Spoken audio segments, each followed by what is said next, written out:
So Living Lands has been in the Baviaanskloof for a few years, a couple of years. Their first initiative or first aim was to try and create a living landscape. So our Living Lands' vision is collaborations on living landscapes.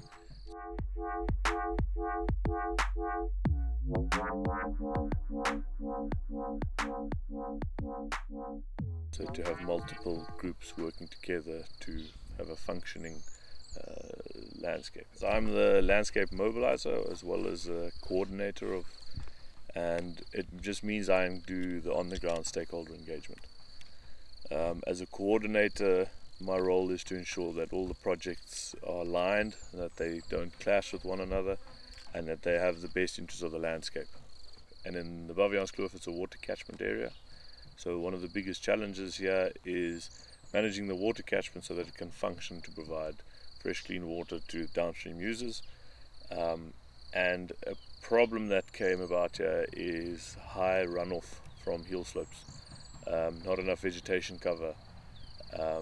And one of the hypotheses, or one of our things, is that if you can reduce small stock impact, you can increase the vegetation cover and you can increase water infiltration, and so have more sustainable water yields lower downstream. In the early days, it was established that the only way you can reduce livestock is if you have some sort of other economic driver or some sort of other livelihood means. And the challenge then was to partner up with business developing organization, which in this case is Grounded. We partnered up with them and an international organization called Common Land.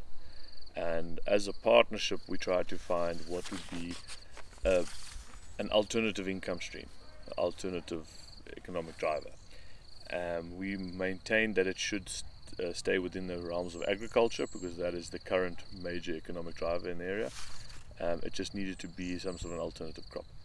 Essential oil stood out to be one of the better, or one of the best crops to look at, because the industry in South Africa is very small. The climate's suited for it, and it's if processed, it's got a high value, small amount. So it means because it's very far away from town, we don't have to put a lot of money in transport. We can, so it's smaller amounts, but yet you get the same return. So we set up a company which has a similar structure to that of a cooperative, whereby the major shareholders are the producers themselves, and they get dividends based on the amount that they produce for the company. It's set up in that way so that we can attract foreign investment and use the benefits of a cooperative. At this stage, the producers have 70% ownership of the company. At lavender arborealis, and we're looking at a rosemary variant. So we've got three types of rosemaries. That's just because that's what we're starting with. It's the most stable plant that we can get hold of.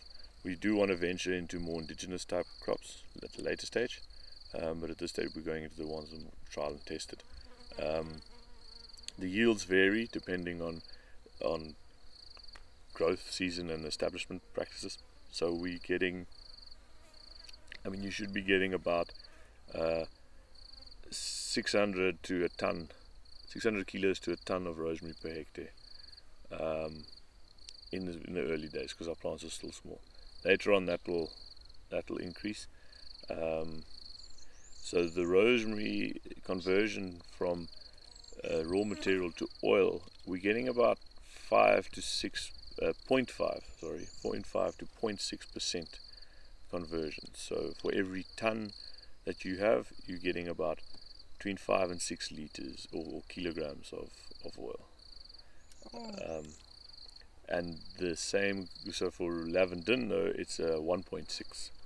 So for every ton, you're getting 16 kilograms of oil. Okay. So it's a lot of raw material to put in, but then the volumes of oils are a lot lower, but the value is very high. So it means that we don't, we can put it on the back of our bakkie and drive it to town. So we're getting reasonably good prices locally, but we hope to export in the future as soon as our production increases. Soil management is very important in any crop. It's moving towards more precision type farming, where you know exactly what your deficiencies are and what your crops require in order to produce at 100%.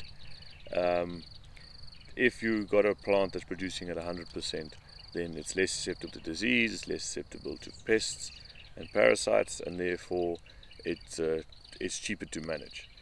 So we would rather spend time getting our soils to the point where they at the best possible way we can have them for that crop. Then, because we're also doing organic farming, we're getting a much better return on investment with organics. Means that we have to pay more attention to the baseline, and that's the soil.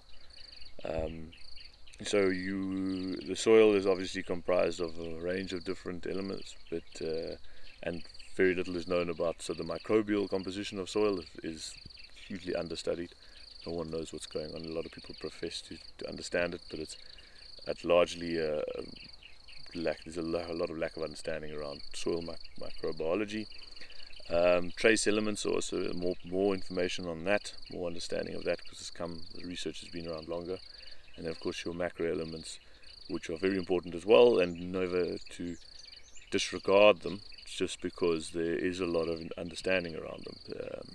You don't want to overcorrect by spending too much time and energy on the things that are less studied, and then forgetting about some of your actual very simple nitrogen, phosphorus, potassiums in your macro elements. So you want to have a good balance or a good mix for what you're looking for, and it all goes down to chemical ratios, understanding what ratios are best suited for your plants. And I think that's where we have very little understanding and knowledge about the crops that we're producing, simply because the industry is very small in South Africa and the research is limited. My hypothesis is that more, say, essential oil producing countries like France would be better equipped to answer some of these questions and have a better understanding of what at least the plant requires, even at the basic sense of macro elements. That could be a huge turning point in our production systems. So if we can have access and inputs to this sorts of basic knowledge which you need to grow something, which we don't even have that at the moment. But you need to understand what you need. You need to understand, it doesn't help you just doing something for the sake of doing it. You've got to understand why you're doing it and what are you putting in. So in compost, I mean, if you can say compost, what is compost? There's a range of different types of soil organics that can be described as compost. And there's little techniques you can use to tweak your composts. You can have high phosphorus composts, you can have high nitrogen compost, you can have high microbial composts, high organic compost. So it's the point of what do you want in the soil, what are you needing, and if you can answer that, then the steps or the techniques that you do to implement that are much easier. So definitely you want more carbon in your soils for various reasons. The problem though, if you're putting in organic matter at the wrong stage of its decomposition, you might actually deplete the nitrogen levels, which we've seen in certain crops. We're putting high organic matter and the crop soil don't have enough nitrogen to produce, because that's all taken up in the decomposition rate.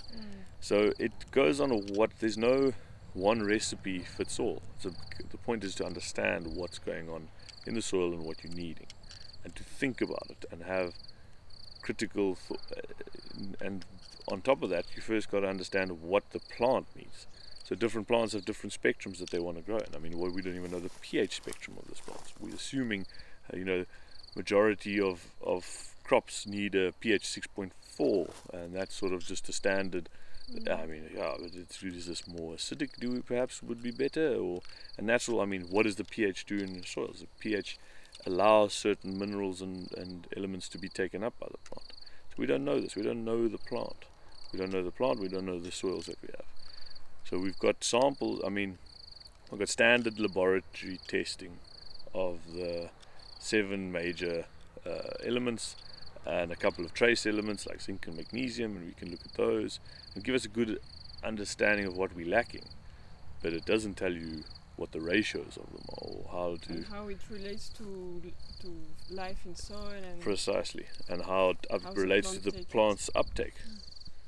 So at the moment our applications are largely based around giving the plant the ability to get what is still in the soil, and then secondly to try and stabilize soil. So we're not necessarily applying huge amounts of organic carbon yet, or because this is quite costly to do it, and we've got to try and do this in a cost-effective manner.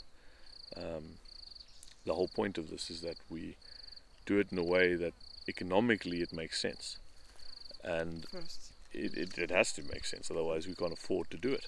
So it doesn't help that you say, oh, we need to put compost in the soils. We live 2 hours away from any town and they don't have any compost in those towns, so you'll have to probably import it from somewhere. And your cost of getting the compost here is probably more than what we're going to get off the field. Just keeping it moist, keeping the compost at the right temperature, turning it, those are logistical challenges that if you're dealing in an area that's predominantly livestock, now you're changing over to something like that, that's a serious change. It's infrastructure we don't have, we'll have to buy it. It's again money spent. So it's not so simple as to say, we've got it. It can be if you've got everything and you've got the tools and it requires a bit of investment. So I'm not to say it's impossible. It's definitely doable, and it has to be done. It's just not as simple as cut and dried. Oh, we need to make compost.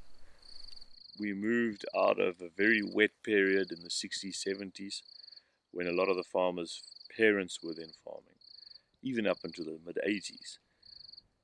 We moved out of a very wet period where you could grow almost anything into a very dry period where you can struggle to grow anything.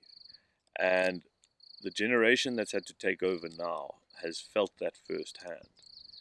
So they have seen that they can't do what their fathers did. They can't grow the same crops in the same methods that their fathers did, simply because there's not enough rain.